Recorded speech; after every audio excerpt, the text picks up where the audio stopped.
식비, 의료비, 기저귀, 비급여 범위가 헷갈린다면 집중해 주세요. 안녕하세요. 국회의원 권 팀장입니다.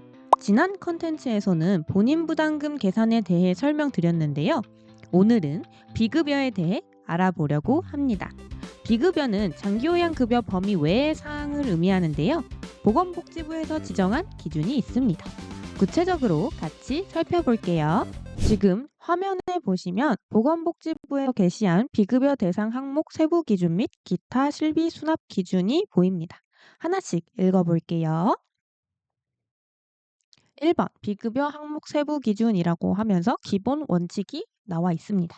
보면 장기요양 기간이 수납 가능한 비급여 항목은 노인장기요양보험법 시행규칙 제14조에 의한 각 호의 항목으로 하며 그 밖의 비용은 기관에서 임의로 수납할 수 없음.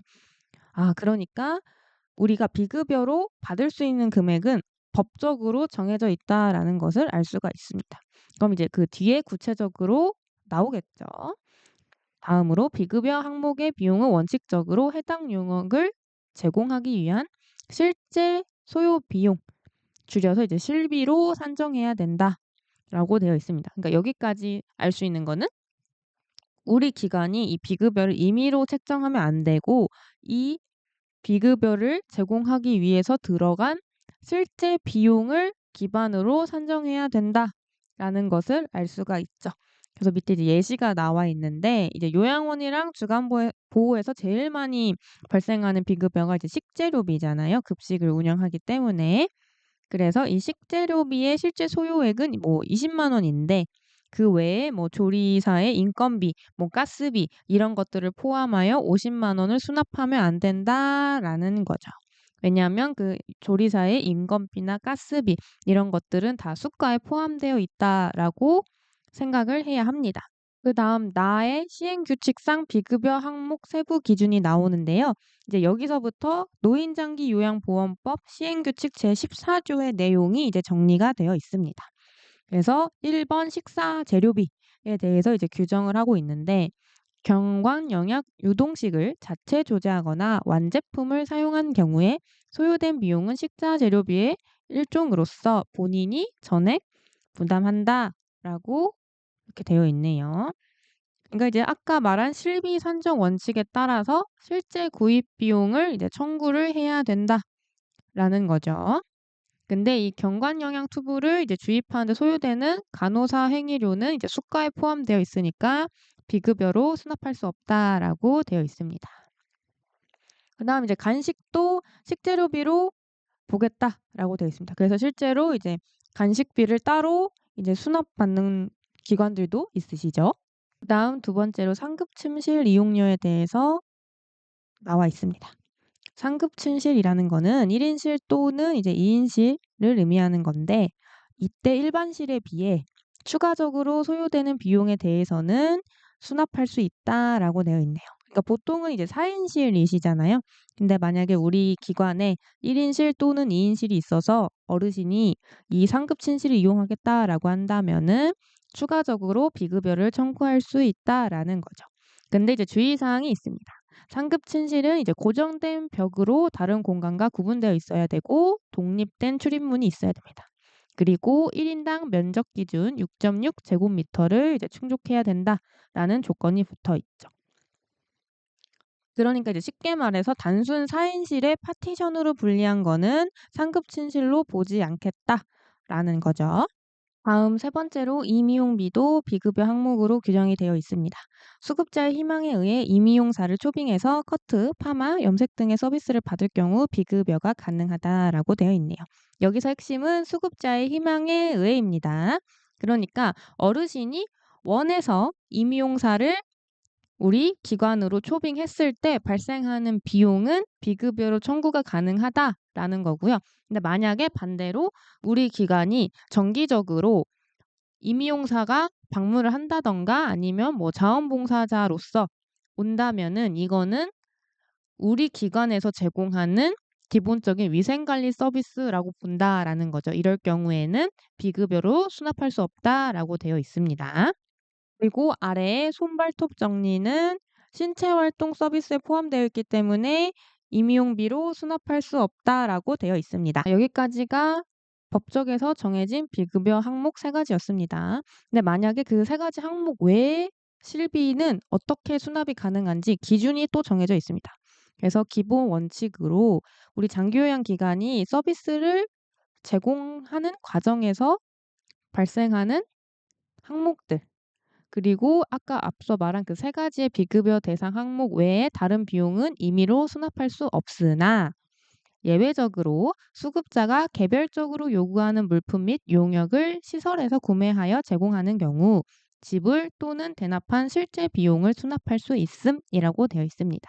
여기서 핵심은 수급자가 개별적으로 요구하는 물품 및 용역입니다.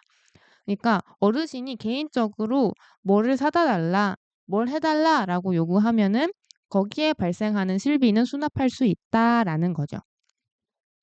그래서 주의사항은 실비 이외의 어떤 명목으로도 그 외의 추가 비용을 수납하지 못함이라고 단호하게 나와 있죠. 그러니까 예를 들어서 우리 기관이 어르신 대신 뭐 물건을 대신 사다 줬다 해서 그거에 따른 뭐 수고비, 수수료를 받을 수 없다라는 거죠. 그럼 구체적으로 어떤 기준이 있는지 살펴볼게요. 1번 주야간보호를 이용하는 수급자의 기저귀 비용이라고 되어 있네요. 시설에서 수급자의 사용량에 따른 기저귀는 실비 수납이 가능하다라고 되어 있습니다. 그러니까 주간보호에서 어르신이 기저귀를 사용하면은 그 양만큼 비급여로 청구가 가능하다라는 거고요. 대신 요양원은 수가에 포함되어 있기 때문에 기저귀 비용을 청구할 수가 없습니다. 이 점은 주간보호랑 좀 달라요. 근데 대신 우리 요양원에서 기본적으로 제공하는 기저귀가 있는데 보호자가 이것보다 더 비싼, 더 상위 개념의 기저귀를 요구한다라고 한다면은 그 부분에 대해서는 비급여 청구가 가능합니다. 왜 가능해요? 아까 저희가 봤잖아요. 수급자가 개별적으로 요구하는 물품 및 용역은 실비로 수납할 수 있다. 이 근거 때문에 가능하다라는 겁니다. 그다음 두 번째, 원거리 외출을 위해 택시, 버스 등 다른 교통수단을 이용하는 데 드는 비용. 그러니까 어르신이 뭐 어디를 가야 되는데 같이 동행을 해달래요. 그래서 택시 타고 갔는데 우리 기관에서 대신 내줬어요. 그럼 그 부분에 대해서는 비급여로 청구가 가능하다라는 거죠. 그래서 이거는 방문 요양에서 이런 경우가 좀 많죠. 어르신이 뭐 시장 가는데 같이 가달라. 그래서 뭐 택시를 탔다. 그런 거는 이제 교통비를 이제 청구할 수 있습니다. 다음 세 번째로 외출 또는 병원 방문을 위해 시설 또는 의료기관의 차량을 이용한 경우 소요되는 비용도 비용 수납이 가능하다라고 되어 있습니다. 근데 이제 조금 주의하셔야 될 게 우리 기관에서 기본적으로 수급자의 편의를 위해 제공되어야 할 서비스 영역이라는 말이 나와 있습니다. 그러니까 어르신이 상태를 봤는데 지금 병원을 가야 된다거나 응급 상황이에요. 그러면은 당연히 저희는 구급차를 부른다든가 우리 기관의 송영 차량을 이용해서 어르신을 이제 병원으로 모셔다 드리죠. 그래서 그런 부분에 대해서는 비급여로 수납이 불가한데 어르신이 개인적으로 필요에 의해 원거리에 위치한 병원, 그러니까 되게 먼 병원, 뭐 우리 기관에서 2시간 넘게 걸리는 병원을 이제 이용하겠다라고 한다면은 교통비에 대해서 이제 청구가 가능하다라고 되어 있는데 이게 좀 애매모호합니다. 그렇게 막 엄청 흔한 사례도 아니고요. 그래서 실제 실무적으로는 그냥 비용을 따로 안 받고 동행하는 경우가 꽤 많은 걸로 알고 있어요. 예, 이렇게 모호하기 때문에. 근데 조금 주의하셔야 되실 게 이렇게 한 어르신 병원 동행을 위해서 뭐 2-3시간씩 자리를 비우게 되면은 다른 어르신 서비스 제공에 차질이 생길 수밖에 없습니다. 네, 그쵸?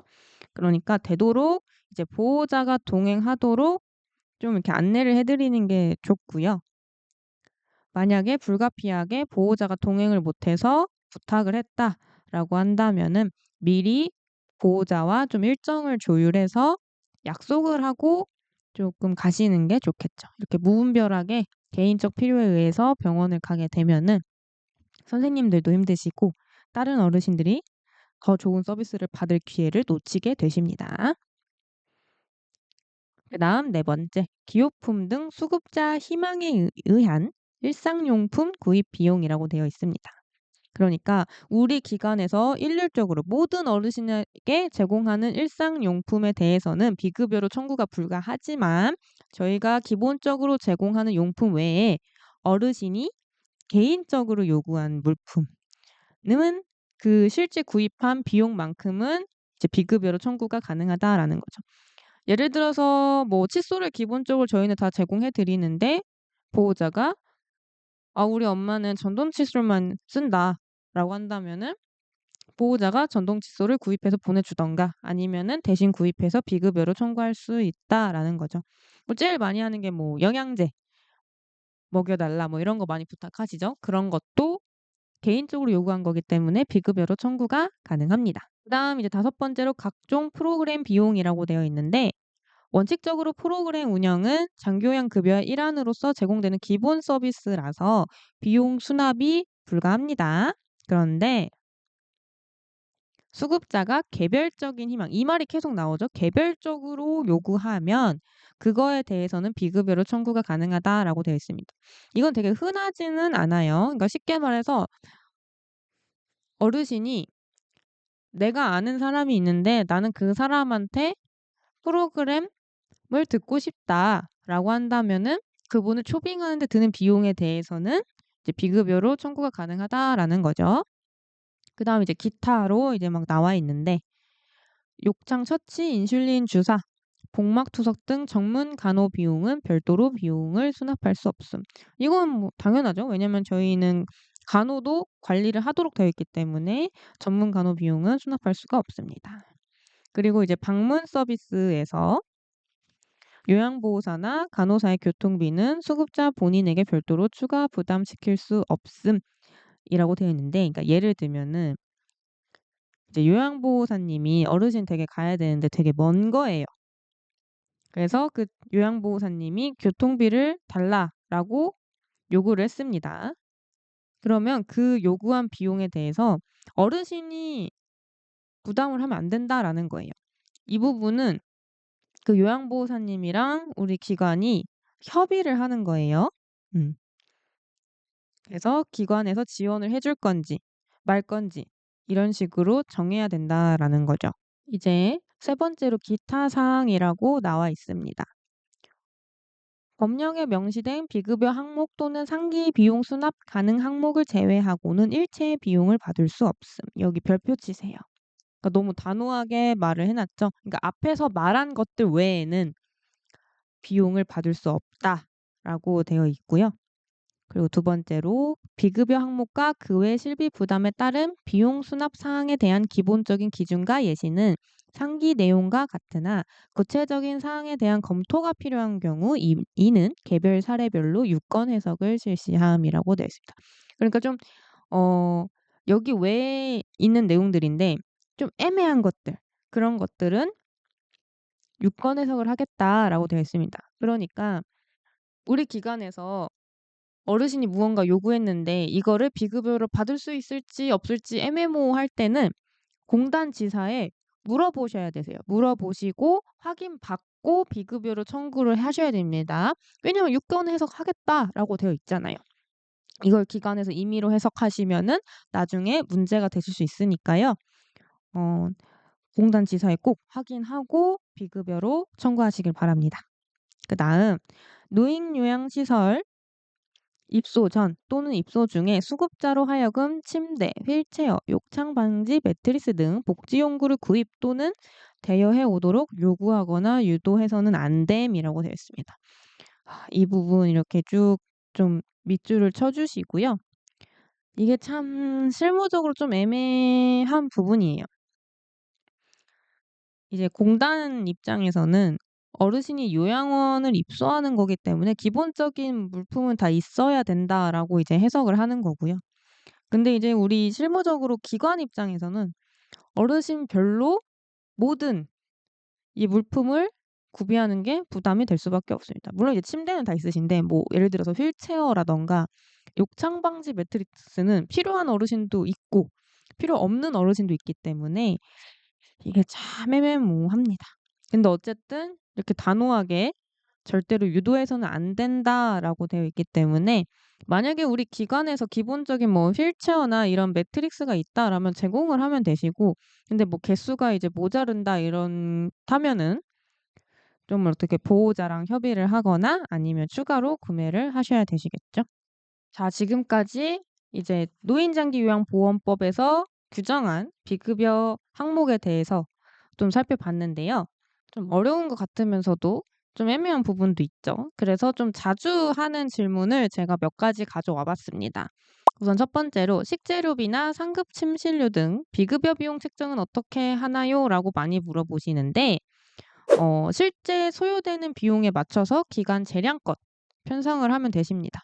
근데 만약에 우리 기관은 이제 오픈한 지 얼마 안 돼서 이런 기준점을 좀 알고 싶다라고 하신다면은 장기요양보험 홈페이지에서 그 장기요양 기간 찾기라는 기능이 있습니다. 그래서 우리 지역의 기관들이 어느 정도로 비급여를 책정하고 있는지 참고하실 수 있습니다. 한번 잠깐 보여드려 볼게요. 지금 화면에 노인장기요양보험 홈페이지에 왔습니다. 그럼 보시면 여기 장기요양기관 찾기라는 메뉴가 있고요. 그래서 우리 지역을 뭐 검색하시면 되세요. 검색하셔서 주간보호다 하면은 주간보호만 이렇게 검색을 해보시면은 제가 방금 설정한 대전광역시 중구에 있는 모든 주간보호가 이렇게 쭉 뜹니다. 그래서 이렇게 들어가 보면은 여기 비급여 비용이 있잖아요. 그래서 여기는 한 끼당 얼마씩 받는지, 간식비는 얼마 받는지 이렇게 나와 있습니다. 그래서 이거를 이제 여러 군데를 보시면서 대략 평균적으로 얼마가 나오는지 알 수가 있잖아요. 그래서 이걸 보고 비급여의 기준점을 참고하실 수가 있습니다. 다음, 식재료비가 남으면 어떻게 하죠? 라고 많이 물어보시는데, 식재료비는 회계연도 마지막 일 기준에 상식적인 선에서 남은 금액에 대해서는 이제 인정을 하는 편이고요. 과하게 잔액이 발생한 경우에는 이제 이윤을 남긴다고 이제 의심해서 지적받는 경우가 꽤 있습니다. 왜냐하면 아까 저희가 실비 원칙에 따라서 실제 소요되는 비용에 대해 금액을 산정해야 된다라고 계속 나왔잖아요. 그래서 뭐 예를 들어서 뭐 몇백만 원이 식재료비로 남았다 이러면은 뭐 공단이나 지자체 입장에서는 조금 의심을 할 수밖에 없는 부분인 거죠. 그러니까 이제 비급여는 웬만하면 잔액이 거의 없이 사용하시는 게 좋습니다. 다음으로 이제 어르신이 뭐 생계가 어려워서 센터에서 비급여를 감면해 줘도 되나요? 이런 질문을 해 주시는데, 사실 법적으로 안 된다는 조항은 없습니다. 그런데 현지 조사에서 유인 및 알선 행위 위반으로 이제 문제 삼을 수 있습니다. 앞서 저희가 계속 봤잖아요. 실제 실비 기준 그리고 기관에서 이윤을 남기면 안 됩니다. 그러니까 기관 임의로 비급여를 감면하는 거는 유인 및 알선 행위로 해석할 여지가 높기 때문에 이제 권장드리지 않습니다.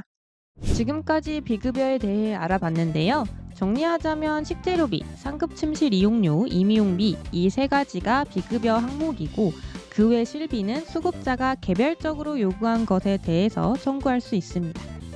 오늘 여러 번 언급했어요. 비급여는 실제 발생한 비용에 대해서만 청구해야 합니다. 궁금한 사항은 댓글 주시고요. 지금까지 국회어의 권 팀장이었습니다. 감사합니다.